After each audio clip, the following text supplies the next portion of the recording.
ನಮಸ್ಕಾರ ಆತ್ಮೀಯರೇ, ನ್ಯೂಸ್ ಡೈರಿಗೆ ಸ್ವಾಗತ. 80-90ರ ದಶಕದಲ್ಲಿ ಕನ್ನಡ ಸಿನಿಮಾ ರಂಗವನ್ನ ಪ್ರವೇಶ ಮಾಡಿದ ಕಲಾವಿದರ ಸಂಖ್ಯೆ ತುಂಬಾನೇ ದೊಡ್ಡದಿದೆ. ಆ ಕಾಲವನ್ನ ಸಂಪದ್ಭರಿತ ಕಾಲ ಅಂದ್ರೂ ತಪ್ಪಾಗಲ್ಲ. ಯಾಕೆ ಅಂದ್ರೆ ಅಷ್ಟೊಂದು ನಟ ನಟಿಯರಿದ್ರು. ಎಲ್ಲರೂ ಕೂಡ ಸ್ಟಾರ್ ನಟ ನಟಿಯರೇ. ಈಗೆಲ್ಲ ಹೇಗಾಗಿದೆ ಅಂದ್ರೆ ಶಿವಣ್ಣ, ಯಶ್, ಸುದೀಪ್, ದರ್ಶನ್, ರಿಷಬ್, ರಕ್ಷಿತ್ ಇವರನ್ನ ಬಿಟ್ರೆ ಬೇರೆ ದೊಡ್ಡ ಹೀರೋಗಳೇ ಇಲ್ಲ ಅನ್ನೋ ಹಂತಕ್ಕೆ ಬಂದಿದೆ. ಆದರೆ ಆಗಿನ ಕಾಲದಲ್ಲಿ ಹಾಗಿರಲಿಲ್ಲ. ರಾಜ್ಕುಮಾರ್, ಉದಯ್ ಕುಮಾರ್, ಕಲ್ಯಾಣ್ ಕುಮಾರ್, ವಿಷ್ಣುವರ್ಧನ್, ಅಂಬರೀಷ್, ಅನಂತ್ನಾಗ್, ಶಂಕರ್ನಾಗ್, ಶ್ರೀನಾಥ್ ಹೀಗೆ ಹೇಳ್ತಾ ಹೋದ್ರೆ ಪಟ್ಟಿ ದೊಡ್ಡದಾಗುತ್ತೆ. ಕೇವಲ ನಟ ನಟಿಯರು ಮಾತ್ರವಲ್ಲ, ಪೋಷಕ ಪಾತ್ರಕ್ಕೆ ಜೀವ ತುಂಬುತ್ತಾ ಇದ್ದ ನಟ ನಟಿಯರು ಕೂಡ ಸಿಕ್ಕಾಪಟ್ಟೆ ಇದ್ರು. ಆತ್ಮೀಯರೇ, ಈಗೆಲ್ಲ ಕಾಮಿಡಿಯನ್ಗಳು ಅಂದ್ರೆ ಚಿಕ್ಕಣ್ಣ, ಸಾಧು ಕೋಕಿಲ ಬಿಟ್ರೆ ಹೇಳ್ಕೊಳ್ಳುವಂತ ಮಟ್ಟಿಗೆ ಸ್ಟಾರ್ ಕಾಮಿಡಿಯನ್ಗಳಿಲ್ಲ. ಆಗೆಲ್ಲ ಅವಕಾಶ ಕೊಡೋದೇ ಕಷ್ಟ ಆಗ್ತಾ ಇತ್ತು ಬಿಡಿ. ಯಾಕಂದ್ರೆ ಯಾರಿಗೆ ಅವಕಾಶ ಕೊಡೋದು, ಯಾರಿಗೆ ಬಿಡೋದು ಅಂತ ಯೋಚನೆ ಮಾಡಬೇಕಿತ್ತು. ಒಂದೊಂದು ಸಿನಿಮಾದಲ್ಲಿ 4-5 ಕಾಮಿಡಿ ನಟರು ಇರ್ತಾ ಇದ್ರು. ಈಗ ಒಬ್ರು ಸಿಗೋದು ಕಷ್ಟ. ಅದರಲ್ಲೂ ಹಾಸ್ಯ ನಟಿಯರ ಪಾಲಿಗಂತೂ ಸುವರ್ಣಾಕ್ಷರದಲ್ಲಿ ಬರೆದಿಡುವಂತ ಕಾಲ. ಉಮಾಶ್ರೀ, ರೇಖಾ ಸೇರಿದಂತೆ ಹಲವಾರು ನಟಿಯರಿದ್ರು. ಈಗ ಒಬ್ಬ ಹಾಸ್ಯ ನಟಿಯನ್ನ ಹುಡ್ಕೊಂಡು ಬರೋದು ಸಹ ಕಷ್ಟ. ಆತ್ಮೀಯರೇ, ಇಷ್ಟೆಲ್ಲ ಯಾಕೆ ಹೇಳಿದ್ವಿ ಅಂದರೆ, ಇದೇ 80-90ರ ದಶಕದಲ್ಲಿ ಸಿನಿಮಾ ರಂಗಕ್ಕೆ ಕಾಲಿಟ್ಟವರು ನಟಿ ರೇಖಾ ದಾಸ್. ಹಾಸ್ಯಗಾರ್ತಿಯಾಗಿ, ಸಹ ನಟಿಯಾಗಿ, ಪೋಷಕ ನಟಿಯಾಗಿ ಇವರು ಮಾಡದ ಪಾತ್ರಗಳೇ ಇಲ್ಲ ಬಿಡಿ. ಆಡು ಮುಟ್ಟದ ಸೊಪ್ಪಿಲ್ಲ ಅನ್ನೋ ಹಾಗೆ ಇವರು ಮಾಡದ ಪಾತ್ರಗಳೇ ಇಲ್ಲ. ಬಣ್ಣದ ಲೋಕದಲ್ಲಿ ಬಹುದೊಡ್ಡ ಹೆಸರು ಮಾಡಿದ ರೇಖಾ ದಾಸ್ಗೆ ವೈಯಕ್ತಿಕ ಬದುಕು ಯಾವತ್ತೂ ನೆಮ್ಮದಿ ಕೊಡಲಿಲ್ಲ. ಗಂಡನಿಂದಲೂ ಸುಖ ಕಾಣಲೇ ಇಲ್ಲ. ಗಂಡ ಹೆಂಡತಿ ಅತ್ತ ಸುಖವಾಗಿರುವಾಗಲೇ ಗಂಡನೇ 2ನೇ ಹೆಂಡತಿಗೆ ಬಾಣಂತನ ಮಾಡಿದಂತ ನತದೃಷ್ಟವಂತೆ ಈಕೆ. ಆತ್ಮೀಯರೇ, ನಟಿ ರೇಖಾ ದಾಸ್ ಬಗ್ಗೆ ನಿಮಗ್ಯಾರಿಗೂ ಗೊತ್ತಿರದ ಒಂದಿಷ್ಟು ಸತ್ಯಕತೆಯನ್ನ ಇವತ್ತಿನ ವಿಡಿಯೋದಲ್ಲಿ ಹೇಳ್ತಾ ಹೋಗ್ತೀವಿ. ನಮ್ಮ ಚಾನೆಲ್ನ ಈಗಲೇ ಸಬ್ಸ್ಕ್ರೈಬ್ ಮಾಡಿ ಈ ವಿಡಿಯೋವನ್ನು ಕೊನೆಯವರೆಗೂ ನೋಡಿ. ಆತ್ಮೀಯರೇ, ಕನ್ನಡ ಸಿನಿಮಾ ಪ್ರಪಂಚದಲ್ಲಿ ಹಿರಿಯ ನಟಿ ಉಮಾಶ್ರೀಯನ್ನ ಹೊರತುಪಡಿಸಿದ್ರೆ ಅವರ ಮಟ್ಟಕ್ಕೆ ಬೆಳೆದು ಅವರಷ್ಟೇ ಹೆಸರು ಮಾಡಿದ ಇನ್ನೊಬ್ಬ ನಟಿ ಅಂತ ಇದ್ರೆ ಅದು ರೇಖಾ ದಾಸ್ ಮಾತ್ರ. ಇವರ ಹುಟ್ಟೂರು ಕರ್ನಾಟಕ ಅಲ್ಲ, ಹುಟ್ಟಿದ್ದು ನೇಪಾಳದಲ್ಲಿ.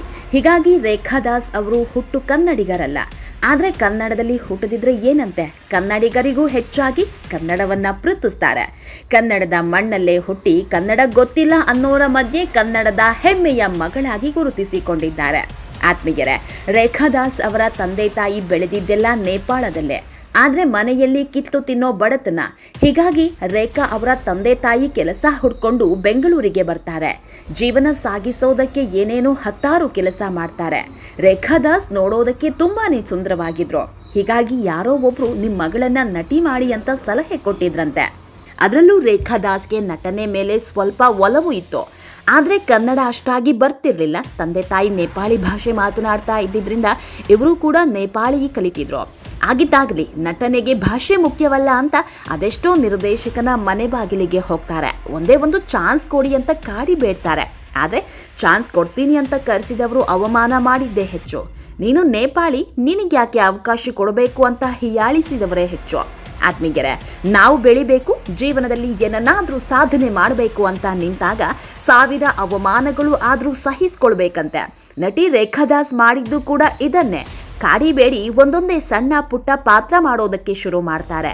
ಕನ್ನಡ ಬಾರದೇ ಇದ್ರೂ ಸಹ ನಿರ್ದೇಶಕರು ಕೊಟ್ಟ ಡೈಲಾಗ್ಗಳನ್ನ ಕಂಠಪಾಠ ಮಾಡಿ ನಟನೆ ಮಾಡ್ತಾ ಇದ್ರು.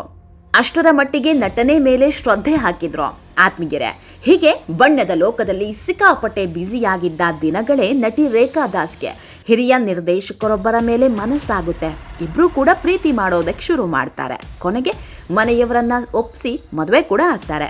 ಮದುವೆಯಾದ 1 ವರ್ಷ ಇವರ ಸಂಸಾರ ಹಾಲು ಜೇನಿನಂತಿತ್ತು. ಇದೇ ಟೈಮ್ನಲ್ಲಿ ರೇಖಾ ದಾಸ್ಗೆ ಮಗಳು ಹುಡ್ತಾರೆ. ಅವರು ಬೇರ್ಯಾರೂ ಅಲ್ಲ, ನಟಿ ಶ್ರಾವ್ಯ. ಅಜಯ್ ರಾವ್ ಜೊತೆ ರೋಸ್ ಅನ್ನೋ ಸಿನಿಮಾ ಮಾಡಿದಾರ್ ನೋಡಿ, ಅವರೇ ಶ್ರಾವ್ಯ. ಆತ್ಮೀಯರೇ, ಶ್ರಾವ್ಯ ಹುಟ್ಟಿ 3 ತಿಂಗಳಾಗಿತ್ತು. ಅಷ್ಟರಾಗ್ಲೇ ಗಂಡ ಹೆಂಡತಿ ಮಧ್ಯೆ ಬಿರುಕು ಮೂಡೋದಕ್ಕೆ ಶುರುವಾಯಿತು. ಸಣ್ಣ ವಿಷಯಕ್ಕೂ ಜಗಳ. ಮನೆ ಅನ್ನೋದು ನರಕದಂತಾಗಿತ್ತು. ಇಬ್ಬರ ಮಧ್ಯೆ ನೆಮ್ಮದಿ ಇಲ್ಲದಂತಾಯಿತು. ನೆಮ್ಮದಿಯಾಗಿದ್ದ ಸಂಸಾರದ ಮೇಲೆ ಅದ್ಯಾರ ಕಣ್ಣು ಬಿತ್ತೋ ಗೊತ್ತಿಲ್ಲ. ಗಂಡ ಹೆಂಡತಿ ಒಬ್ಬರಿಗೊಬ್ಬರು ಮುಖ ನೋಡದಷ್ಟು ದೂರವಾಗಿ ಹೋಗ್ತಾರೆ. ಆತ್ಮೀಯರೇ, ನಟಿ ರೇಖಾ ದಾಸ್ ಮದುವೆಯಾಗಿ ಕೇವಲ 2 ವರ್ಷ ಆಗಿರುತ್ತೆ.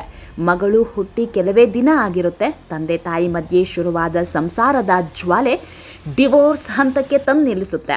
ದುರಂತ ಅಂದ್ರೆ ನಟಿ ರೇಖಾ ದಾಸ್ ತನ್ನ ಗಂಡನ 2ನೇ ಹೆಂಡತಿಯ ಬಾಣಂತನ ಮಾಡುವ ದಿನಗಳೂ ಸಹ ಬಂದಿದ್ದಂತೆ. ಈ ಬಗ್ಗೆ ಸ್ವತಃ ರೇಖಾ ದಾಸ್ ಅವರೇ ಕೆಲವು ಇಂಟರ್ವ್ಯೂಗಳಲ್ಲಿ ಹೇಳ್ಕೊಂಡಿದ್ದಾರೆ. ಒಂದು ಹೆಣ್ಣು ಎಷ್ಟಂತ ಸಹಿಸ್ತಾಳೆ ಹೇಳಿ. ಯಾವಾಗ ಇದು ಸಾಧ್ಯವೇ ಇಲ್ಲ ಅನ್ನೋ ಹಂತಕ್ಕೆ ಬಂತು, ಮಗಳನ್ನ ಕರ್ಕೊಂಡು ದೂರ ಹೋಗಿಬಿಡ್ತಾರೆ. ಯಾವುದಕ್ಕೂ ಹೆದರದೆ, ಯಾರಿಗೂ ಕೇರ್ ಮಾಡದೆ ತಮ್ಮ ಮಗಳನ್ನ ಸ್ವತಂತ್ರವಾಗಿ ಬೆಳೆಸ್ತಾರೆ. ಮುದ್ದು ಮುಖದ ಶ್ರಾವ್ಯ ಕನ್ನಡದಲ್ಲೂ ಹಲವು ಸಿನಿಮಾಗಳಲ್ಲಿ ಹೀರೋಯಿನ್ ಆಗಿ ನಟಿಸಿದ್ದಾರೆ. ನೋಡೋದಕ್ಕೆ ದಂತದ ಗೊಂಬೆಯಂತಿದ್ರು, ಅದ್ಯಾಕೋ ಬಣ್ಣದ ಲೋಕ ಕೈ ಹಿಡಿಲೇ ಇಲ್ಲ. ಹೀಗೆ ದೂರದ ನೇಪಾಳದಿಂದ ಬಂದ ಹೆಣ್ಣುಮಗಳು ನಾನಾ ಕಷ್ಟ ಕಂಡರೂ ಬದುಕುವ ಛಲ ಬಿಟ್ಟಿಲ್ಲ. ಆತ್ಮೀಯರೇ, ಈ ವಿಡಿಯೋ ನಿಮಗೆ ಇಷ್ಟವಾದಲ್ಲಿ ಲೈಕ್ ಮಾಡಿ, ಶೇರ್ ಮಾಡಿ, ಕಮೆಂಟ್ ಮಾಡಿ. ಇನ್ನೂ ನಮ್ಮ ಚಾನಲ್ನ ಸಬ್ಸ್ಕ್ರೈಬ್ ಮಾಡಿಲ್ಲ ಅಂದರೆ ಮಿಸ್ ಮಾಡಬೇಡಿ, ಈಗಲೇ ಸಬ್ಸ್ಕ್ರೈಬ್ ಮಾಡಿ.